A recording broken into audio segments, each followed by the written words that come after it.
بسم اللہ الرحمن الرحیم۔ السلام علیکم ورحمۃ اللہ وبرکاتہ۔ جو چاہیں منوا لیں۔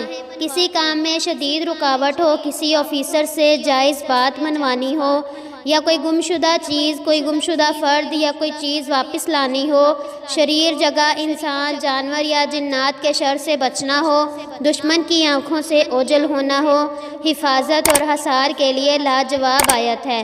بے شمار کی آزمودہ ہے، آپ بھی ضرور آزمائیں۔ اول و آخر 3 مرتبہ درود شریف کے ساتھ مسلسل اس آیت کا کچھ دیر ورد کریں، اسی طرح عمل کو دہراتے جائیں۔ سورہ یاسین آیت نمبر 9۔ وَجَعَلْنَا مِن بَيْنِ أَيْدِيهِمْ سَدًّا وَمِنْ خَلْفِهِمْ سَدًّا فَأَغْشَيْنَاهُمْ فَهُمْ لَا يُبْصِرُونَ۔ ترجمہ: اور ہم نے ان کے آگے دیوار بنا دی اور ان کے پیچھے ایک دیوار، اور انہیں اوپر سے ڈھانک دیا تو انہیں کچھ نہیں سوجھتا۔